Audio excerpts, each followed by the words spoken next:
छोटे छोटे पैसे जोड़ करके तूने एक थैला भर लिया रुपयों का, और जाते समय तेरे साथ कुछ भी नहीं चला। पहले क्या करते थे, बैंक तो होते नहीं थे, और जिसके पास 100, 200, 500, 1000 रुपये हो जाते, उसको एक थैले में डालकर जमीन में दाब दिया करते, कहीं को चोर ना उठा ले जाए, और उसको दबा करके भूल जाते कहां सी दाब रखा है। फिर वो मर जाता अचानक बूढ़ा, सोचा करता बाद में बताऊंगा, बच्चे जब कहीं बर्बाद ना कर दें अभी से। वो बूढ़ा मर जाता, फिर पैसे साथ ले जाता, ना दान कर पाता। फिर उसको मरते समय याद आती को होते तो पैसे दब रहे थे यहाँ पर, बता वो सकता नहीं, क्योंकि उसकी जुबान बंद हो जाती है। जो भक्ति नहीं करते अंत समय में उस प्राणी की जबान बंद करता है। ये काल के दूत आकर के कहीं यू राम नाम ना ले ले, अंत समय में कहीं इसको कोई भगवान की याद ना दिला दे, इसका जुबान बंद कर देता है, और उसकी वृत्ति इतनी प्रबल परिवार में फंसा देता है। कभी लड़के को देखता, मेरे मन में बोल नहीं सकता मेरे छोटे बेटे का क्या होगा, उसका तो एक मकान भी ना बना है, उसका तो ऐसे भी नहीं है। मतलब इस तरह की वृत्ति में वो उड़ज करके और उसको वहीं वापस पशु पक्षी बनाकर भेज देता है काल। जिसमें ये प्राणी जो भक्ति नहीं करता उसकी मृत्यु होती है, देखना कैसे होती है। उसकी जुबान बंद हो जाती है, खींच कर श्वास आता है, क्योंकि जब गिनती के श्वास दिए हुए हैं भगवान ने, और जब श्वास रह जाते हैं कुछ शेष थोड़े से ही, उसी समय यमदूत आकर के इसके अंदर से इसकी जो है ना टीटवी दाब देते हैं, गर्दन दबा देते हैं, जुबान बंद कर देते हैं। जैसे जुबान को पैरालिसिस हो जाता है ऐसा कर देते, पूरा शरीर को ही पैरालिसिस टाइप हो जाता है। और फिर वो गिनते हैं उसके श्वास कितने शेष रहते हैं इसके, वो फिर खींच कर सांस लेता है, तो वो गिनते रहते हैं, अब इतने रह चुके हैं। वो पूरे होते ही वही बटन दबाकर उसको ले जाते हैं। उस समय उस यमदूत दिखाई देते हैं, उसको बेहोश हो जाता है और वो डरता है, शरीर को छोड़ जाता है, टट्टी पेशाब निकल जाती है भयभीत होकर के। आप देखना जो परमात्मा की भक्ति करते हैं उनकी मृत्यु देखना, जब उसका पेशाब और टट्टी और आंखें भी आसानी से शरीर निकलता, उसको कोई पीड़ा नहीं होती। और जो भक्ति नहीं करते ऐसी दुर्गति होकर मरता है वो। और पहले तो यहाँ तक कहा करते कि इसके प्राण ना निकलते पापी के, गाय का पुछड़ पकड़ा दो, शायद कुछ थोड़ा बहुत पार हो जाए। ये टोटके है करवाया करते ये मूर्ख लोग। फिर कहते गंगा का जल ला दो, इसमें गंगा का जल घेर दो, इसका पंडा छूट जाता है, पीछा छूट जाता है। तो इस प्रकार भक्ति करने और ना करने वाले में बहुत अंतर है। परमात्मा कहते हैं आए हैं सो जाएंगे भाई राजा रंग फकीर, एक सिंहासन चढ़ चले एक जूड़े जा जंजीर। जाना तो सभी ने है, भक्ति कर रहे हैं वो भी शरीर छोड़ेंगे, जो नहीं कर रहे हैं वह भी छोड़ेंगे। जो शरीर भक्ति नहीं कर रहे हैं उनको तो यम के दूत बांध के ले जाएंगे एक मुर्जिम की तरह, और जो भक्ति करते हैं उनको परमात्मा विमान में बैठा कर ले जाएगा, सिंहासन पर बैठा कर। एक भगत जी बताया था, कह रहा था जी मैंने एक बार स्वप्न आया कि मैं दादू साहब के जहाज में बैठा जाऊं था, ऊपर सतलोक की तरफ ले जा रहे थे, वो मेरे गुरु जी थे किसी जन्म में, और दादू साहब कबीर जी के शिष्य थे, परमात्मा मिले थे उनको बूढ़ा बाबा के रूप में। तो दादू साहब के जहाज में बैठा जाऊं था, और हमारे गांव की बहुत लंबी चौड़ी बनी थी, वहां पर बनी यानी जंगल होता है, और वहां मैं बालक से थे जब वहां आया करते, उसमें जाल होती थी पहले, उनका पील लगा करती, एक फल होता है जाल का पेड़ होता है, और वहां और भी बहुत से हम खेला कूदा करते बचपन में। वो दिख गया मैंने जहाज में गए, और मैं नो देखने लग गया, रे मैं तो यहाँ घूमा करता, यहाँ पर ऐसा खेला करता। ओहो, कहता इतने में मैं जहाज तो नीचे पटक दिया, और वहां आके पड़ा, और पड़ते ही आंख खुल गई, यानी वो सपना टूट गया।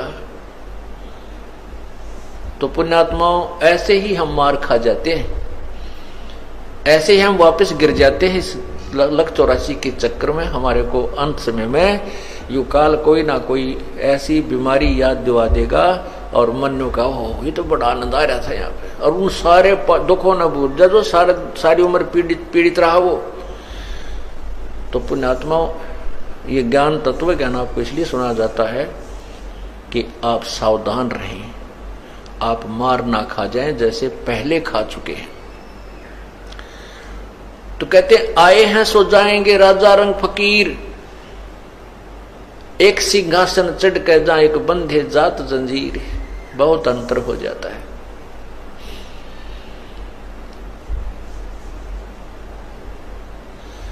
तो इसलिए क्या कहते हैं परमात्मा के,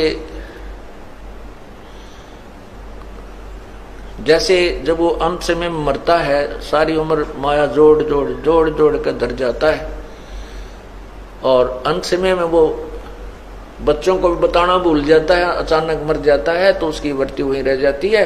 फिर वो सर्प बन का आता है, और सर्प बन की जूनी धार करके वहीं घर में घुसता है जहां उसने वो धन दबा रखा होता है, वहां ढूंढता फिरता है। फिर वह बच्चे उसका मारे, लठ तोड़े, उसके हड्डियों को, पंसलियों को एक करें या मार डालें, फिर वो वहीं उन्हीं के हाथों मरता है करके। ऐसे दुर्गति हमारी होती रहती है, हमने इससे सावधान होना है। तो क्या बताते हैं, कौडी कौडी माया जोड़ी जोड़ भरा एक थैला रे, खाली आया खाली जागा संसार लेना थैला रे।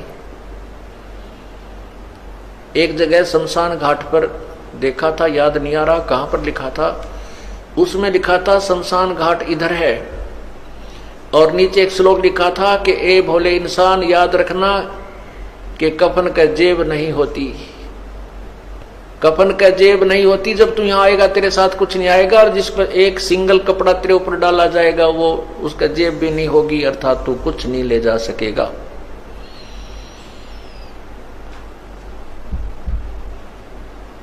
फिर क्या बताते हैं, मात पिता तेरा कुटुंब कबीला, यो कोई दिन का मेला रे, कुछ दिनों का मेला है ये आपका घर, और यहीं में लाया यहीं रे बिछुड़ जा, जागा हंस अकेला रे।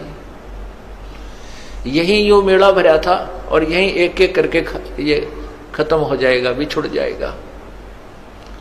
और जब अकेले यहां से चलोगे, सारे परिवार को छोड़कर जब देखना क्या बनेगी आपके संग में, जो परमात्मा को याद नहीं करते।